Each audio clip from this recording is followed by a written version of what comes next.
आज का क्वेश्चन है हमारे पास parallel courses. This question is asked in Google, Microsoft, amazon like companies. तो प्रॉब्लम स्टेटमेंट में क्या गिवन है? प्रॉब्लम स्टेटमेंट में हमें एक इंटीजर दिया है n, जो ये डिनोट करता है कि हमारे पास n कोर्सेज हैं लेबल्ड फ्रॉम 1 to n, और साथ ही साथ हमें दिया है एक रिलेशंस एरे। अब रिलेशंस एरे में हमें क्या गिवन है? रिलेशंस एरे में हमें previous course comma next course की फॉर्म में कुछ रिलेशंस गिवन है, जो ये डिनोट करते हैं कि अगर हमें कोई भी नेक्स्ट कोर्स कंप्लीट करना है तो उसके लिए जो प्रीवियस कोर्स है वो प्री रिक्विजिट है। मतलब नेक्स्ट कोर्स कंप्लीट करने से पहले जरूरी है कि हमने प्रीवियस कोर्स किया हुआ हो पहले ही। और साथ ही साथ हमें दिया है टाइम एरे, जिसमें हर एक कोर्स कंप्लीट करने में कितना टाइम लगेगा ये मेंशन्ड है। अब क्वेश्चन में पूछा क्या है? क्वेश्चन में हमसे ये पूछा है कि हमें मिनिमम नंबर ऑफ मंथ्स बताने हैं जो कि हमें नीडेड होंगे सभी कोर्सेज कंप्लीट करने के लिए, फॉलोइंग सम रूल्स। अब वो रूल्स क्या हैं? इन रूल्स को फॉलो करते हुए हमें सभी कोर्सेज कंप्लीट करने हैं और हमें ये बताना है कि उन्हें कंप्लीट करने में कम से कम कितने मंथ्स लग सकते हैं। रूल्स हैं कि हम कोई भी कोर्स किसी भी टाइम पे शुरू कर सकते हैं करना, बट कंडीशन क्या है कि उसके जो प्री रिक्विजिट्स कोर्सेज हैं वो हमें कंप्लीट किए होने चाहिए। कि अगर हम कोई भी आयत कोर्स करना चाहते हैं तो उस आयत कोर्स को कंप्लीट करने के लिए जो प्री रिक्विजिट्स हैं वो हमारे पूरे होने चाहिए, तभी हम वो कोर्स कर सकते हैं। देन ये कंडीशन अगर फुलफिल्ड है तो हम वो कोर्स किसी भी टाइम पे कर सकते हैं। सेकेंड कंडीशन क्या है? एक टाइम पे हम कितने भी कोर्सेज में एनरोल कर सकते हैं, कितने भी कोर्सेज हम एक साथ परफॉर्म कर सकते हैं। ये दो कंडीशंस हैं और इनका ध्यान रखते हुए हमें ये बताना है कि हमें मिनिमम कितना टाइम लगेगा।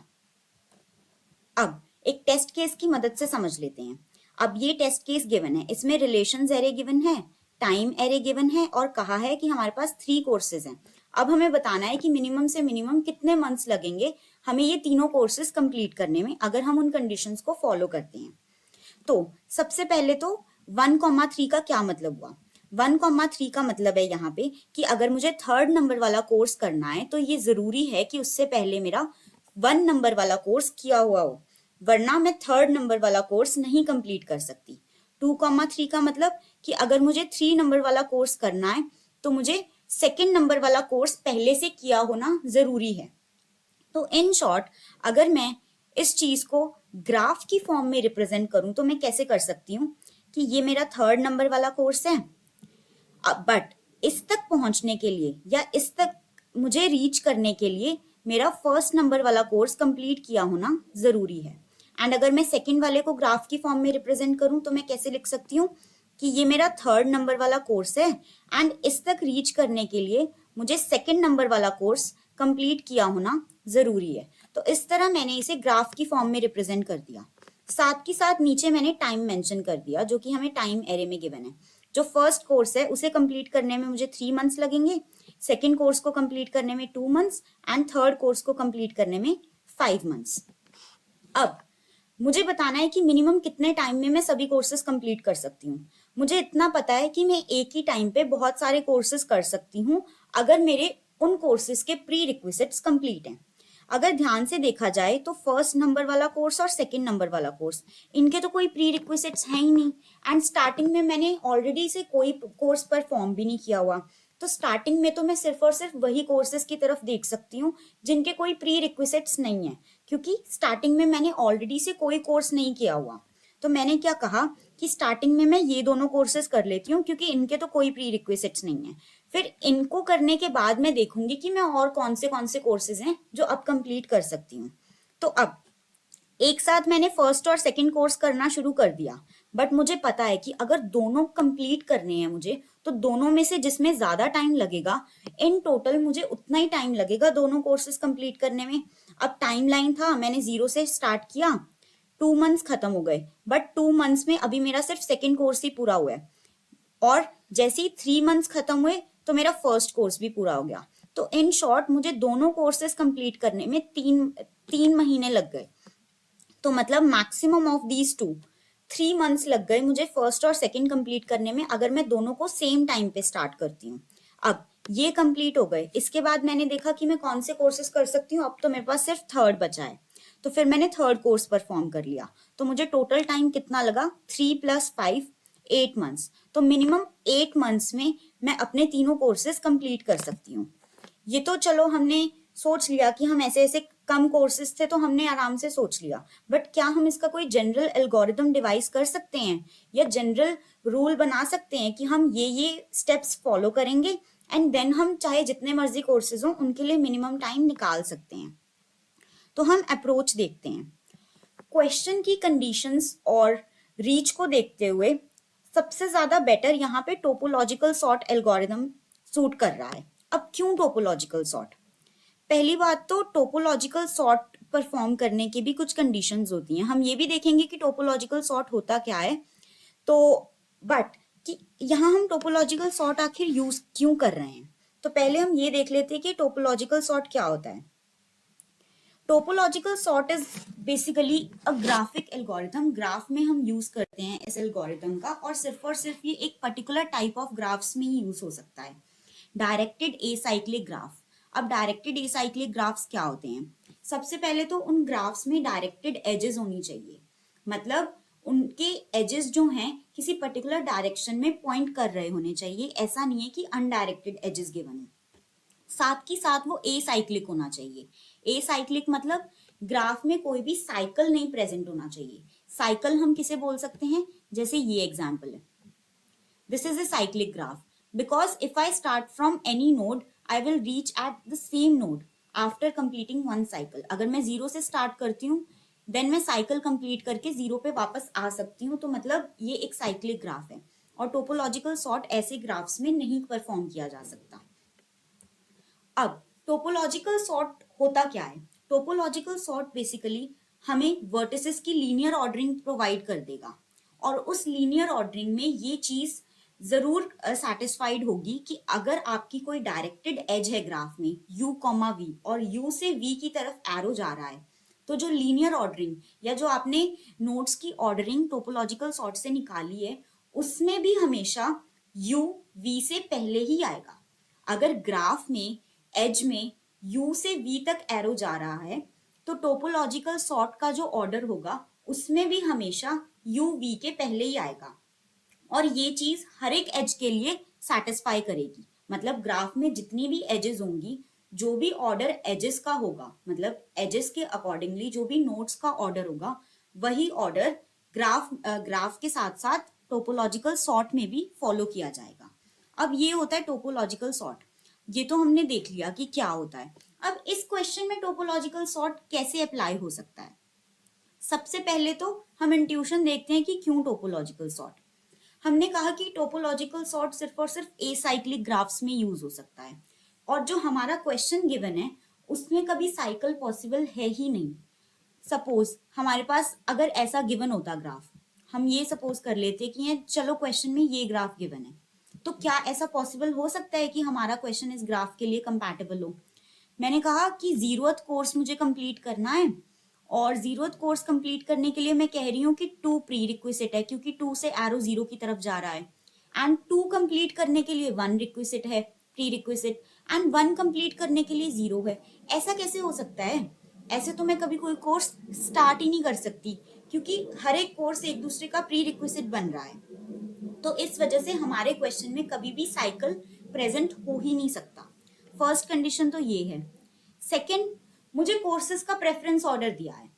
कोई भी कोर्स करना है उसके लिए मुझे ये चेक करना जरूरी है कि कोई कोर्स उससे पहले तो नहीं आ रहा, कोई कोर्स ऐसा तो नहीं जो मुझे उससे पहले करने की जरूरत है। मतलब यहाँ एक ऑर्डर प्रेजेंट है, हमारे क्वेश्चन में कोर्सेज का ऑर्डर गिवन है, जो कि टोपोलॉजिकल सॉर्ट भी मुझे प्रोवाइड करता है। तीसरी, हमेशा डायरेक्टेड एजेस। अब कोई पर्टिकुलर कोर्स करने के लिए अगर मुझे कोई प्री रिक्विजिट कोर्स कंप्लीट करना है तो ऑब्वियसली प्री रिक्विजिट कोर्स से एरो जाएगा मेरा उस कोर्स के लिए जो मुझे कंप्लीट करना है। तो मतलब अगर एरो एक तरफ जा रहा है तो इसका मतलब डायरेक्टेड एज है। तो हमारे क्वेश्चन में ये कंडीशन भी सेटिस्फाइड हो रही है कि हमेशा डायरेक्टेड एज रहेगी। बट जो मेन इंट्यूशन है कि टोपोलॉजिकल सॉर्ट ही क्यों, वो यही रहेगा कि टोपोलॉजिकल सॉर्ट में हमेशा प्रेफरेंस दी जाती है ऑर्डर को, कि ऑर्डर मेंटेन रहे नोड्स का या वर्टिसेस का। और सेम चीज हमें यहाँ पे जरूरत है क्योंकि हमें अपने कोर्सेज का ऑर्डर मेंटेन करना जरूरी है। तो ये रही हमारी इंट्यूशन और क्या होता है टोपोलॉजिकल सॉर्ट। अब बाकी सब तो ठीक है, बट क्वेश्चन में हमें एक एक्स्ट्रा चीज भी दी हुई है, टाइम। हमें ये भी ध्यान में रखना है कि हमें मिनिमम से मिनिमम टाइम लेकर चलना है। अब हम वो कैसे इंश्योर करेंगे, हम टाइम कैसे हैंडल करेंगे। मुझे पता है, मेरे पास यही एग्जाम्पल देख लेते हैं जो हमने पहले देखी थी, 3 कोर्सेज हैं। अब मुझे साथ की साथ ये भी ट्रैक रखना है कि मैं अभी पर्टिकुलरली किस कोर्स पे हूं और उस कोर्स तक मुझे कितना टाइम लगा है, जितने मैं कोर्सेज कंप्लीट करके आई हूं उन सब में, और आगे कितना लगेगा, मुझे इन सब का ट्रैक रखना होगा। तो अब उसके लिए क्या मैं करूंगी, उसके लिए मैं एक एंड टाइम नाम का एरे बनाऊंगी। अब वो क्यों बनाऊंगी, अगर मैं किसी भी पर्टिकुलर कोर्स पे हुई तो मैं अपने एंड टाइम एरे में ये स्टोर करूंगी कि उस पर्टिकुलर कोर्स तक पहुंचने में मुझे कितना टाइम लगा है, मैक्सिमम से मैक्सिमम। तो एट लास्ट सभी नोड्स में, सभी मतलब एरे के बॉक्सेस में मेरा ये स्टोर हो जाएगा कि हर एक नोड तक पहुंचने के लिए या हर एक कोर्स कंप्लीट करने के लिए मुझे कितना टाइम लग रहा था, मतलब वहां तक पहुंचने में कितना टाइम लग रहा था। तो एट लास्ट मैं सारे एंड टाइम एरे को ट्रेवर्स कर लूंगी और चेक करूंगी कि मैक्सिमम से मैक्सिमम टाइम कितना है, एंड मैं वो रिटर्न कर दूंगी। बिकॉज अगर मैं एक साथ कुछ कोर्सेज परफॉर्म कर रही हूँ, यहाँ पे मैं मैक्सिमम वर्ड क्यों यूज कर रही हूँ, क्योंकि क्वेश्चन में तो हमें मिनिमम गिवन है, तो वाई मैक्सिमम। मैक्सिमम इसलिए क्योंकि अगर एक साथ मैं कुछ कोर्सेज परफॉर्म कर रही हूँ तो उन सभी कोर्सेज का परफॉर्म होना तभी पॉसिबल है क्योंकि जब उसमें से सबसे ज्यादा टाइम ले रहे कोर्स को भी मैं पूरा कर दूं। मतलब अगर मैं सेकंड नंबर वाला और फर्स्ट नंबर वाला कोर्स एक साथ शुरू करती हूँ तो दोनों तो कंप्लीट तभी माने जाएंगे ना जब मेरा 3 महीने का टाइमलाइन पूरा होगा। तो मतलब अगर मैं फर्स्ट कोर्स जो कि मैक्सिमम टाइम ले रहा है दोनों में से वो भी पूरा कर लूं और 2 मंथ्स वाला भी, तभी मैं काउंट करूंगी ना कि मेरे दोनों कोर्सेज हो गए। तो इस वजह से एट लास्ट मैं ये चेक करूंगी कि सभी कोर्सेज कंप्लीट करने में मैक्सिमम टाइम कितना लग रहा है एंड मैं वो रिटर्न कर दूंगी।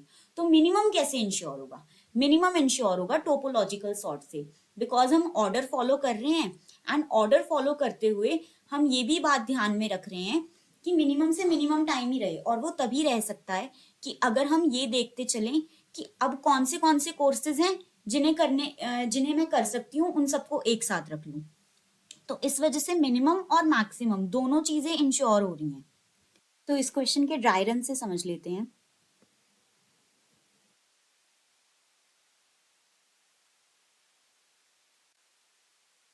तो अब ये ग्राफ गिवन है हमारे पास। सबसे पहले तो हम यहाँ पे इन डिग्री का रोल देखेंगे। इन डिग्री होती क्या है, इन डिग्री इज बेसिकली किसी पर्टिकुलर नोड पे कितने इनकमिंग एरेज हैं उसका काउंट होता है उस पर्टिकुलर नोड का इन डिग्री। इन डिग्री का क्या यूज है यहाँ पे, अब हमें पता है कि जितने इनकमिंग एरेज होंगे मतलब उस पर्टिकुलर कोर्स को कंप्लीट करने के लिए उतने ही प्री रिक्विजिट्स होंगे।